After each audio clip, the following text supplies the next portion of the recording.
dans le cadre de votre émission Dieu a visité le Gabon. Je suis le frère Yann, je ne suis pas seul, je suis accompagné de tout frère Jonathan qui est à ma droite.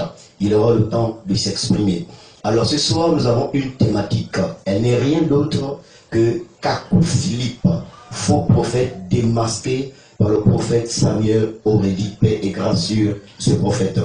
Alors ce dernier, Kakou Philippe, a dit dans une de ses prédications que Ève n'a jamais été la première femme de Adam.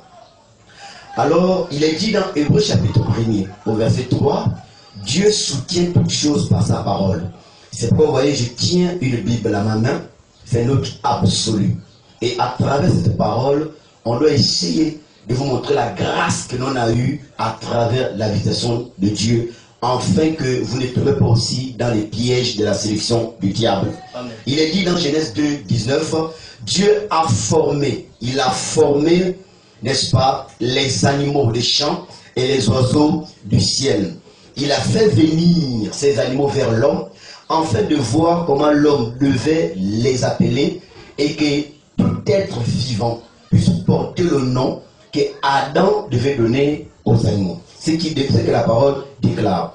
Elle déclare que Adam, après avoir fait ce travail, il n'a pas vu d'être semblable à lui. Amen. Il a donné les noms aux animaux des champs, mais je dis bien, après avoir fait ce travail, Adam n'a pas vu un être qui est semblable à lui. Dieu, par la suite, donnant à Adam un profond sommeil, il a pris une côte d'Adam et qu'il a formé une femme. Et lorsque Adam avait vu cette femme que Dieu avait fait venir vers lui, il a fait une déclaration. Il dit, voici cette fois-ci, celle qui est os de mes os, chair de ma chair, on l'appellera femme, car elle a été prise de moi. Amen. La femme a été prise de l'homme. Pourquoi Adam dit, voici cette fois-ci? Parce qu'avant la présence de Ève, il n'y avait pas d'aide, il n'y avait pas d'être semblable à lui. Mais lorsqu'il a vu la femme, il dit, voici cette fois-ci. Hier, ce n'était pas cela. Mais aujourd'hui, il y a un être qui est semblable à moi. Donc nous voyons que, n'est-ce pas, Adam avait une femme. Et cette femme-là a porté un nom après la chute d'Adam et Ève dans Genèse 3. Elle a porté un nom que nous connaissons tous, qui est Ève, la mère de tous les vivants. Je donne la parole à notre frère, il va ajouter quelque chose à cela. Gloire au Seigneur. Aujourd'hui, nous voulons démasquer un faux prophète, car la Bible dit que ne prêtez pas foi à tout esprit, mais éprouvez les esprits, car plusieurs faux prophètes sont venus dans le monde. Ce n'est pas un jugement, mais c'est la parole de Dieu qui vient rétablir la vérité. Et évidemment, comme le disait le prédicateur Yann, ce prophète dit que Ève n'était pas la première femme de Adam. Cela sous-entend qu'avant Ève, Adam avait une autre femme. Mais nous disons que c'est une mauvaise lecture de la Bible. C'est-à-dire quelqu'un, un théologien même, quelqu'un qui n'a pas Dieu, une personne qui va à l'école, peut facilement savoir que, en vérité, Ève était la première femme d'Adam. Mais là où il s'est trompé, c'est que en vérité, elle ne s'appelait pas d'abord Ève. Elle s'appelait femme. Elle s'est appelée Ève après le péché. Et Ève est la mère de tous les vivants. Amen. Puisque Ève est la mère de tous les vivants, il ne peut pas y avoir une personne qui peut exister avant Ève. Alléluia. Vous voyez, puisque Ève est la mère de tous les vivants. Amen. Ça c'est un. 2, au verset 18 de Genèse chapitre 2, la Bible dit, l'Éternel Dieu dit, il n'est pas bon que l'homme soit seul. Ça veut dire qu'avant que Ève ne puisse exister, Adam était d'abord seul. Et c'est parce que Ève n'était pas, c'est parce que Adam était seul que Dieu, n'est-ce pas, a pris une côte de Adam afin de former la femme.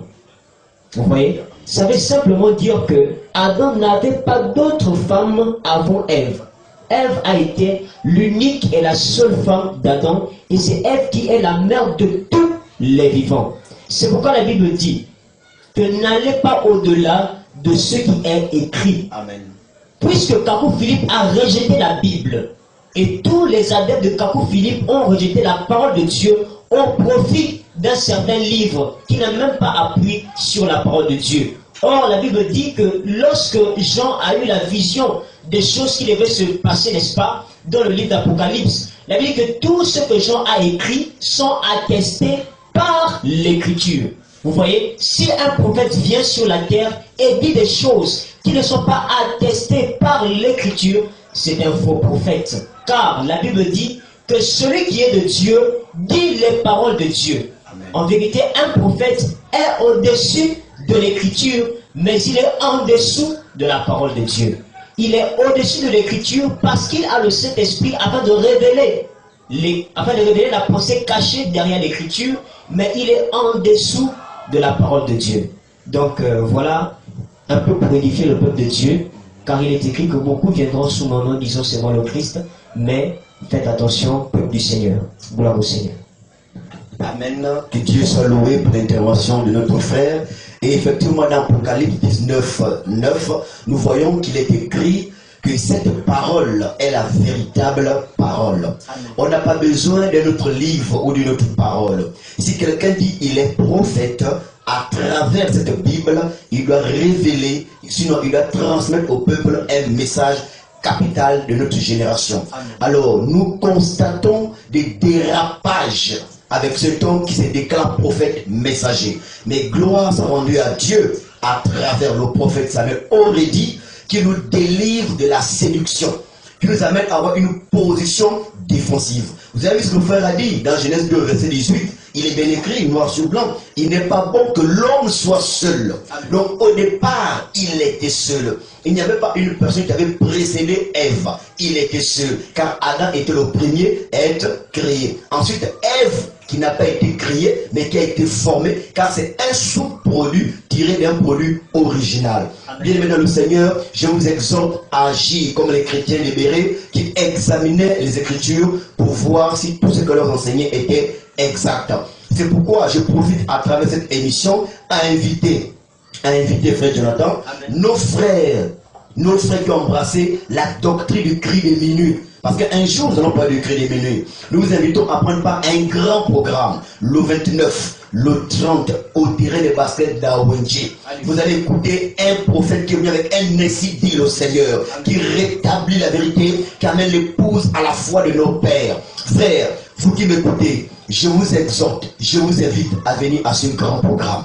Le 29 à 17h et le 30 à 9h au stade de basket d'Awenji. Je passe la parole à notre frère qui doit clore cette émission. Que Dieu vous bénisse, soyez bénis. Donc, que Dieu vous bénisse. Je vous invite massivement à venir entendre les paroles de la prophétie, car c'est en vérité les véritables paroles de Dieu. Oui, nous allons glorifier le Seigneur par des cantiques inspirés par la grâce du Seigneur. Nous allons, n'est-ce pas, connaître en vérité quel est le temps de Dieu, selon le calendrier aussi de Dieu, puisque nous sommes au temps où toute chose doit être rétablie. Shalom chez vous, que le Seigneur vous bénisse. Amen.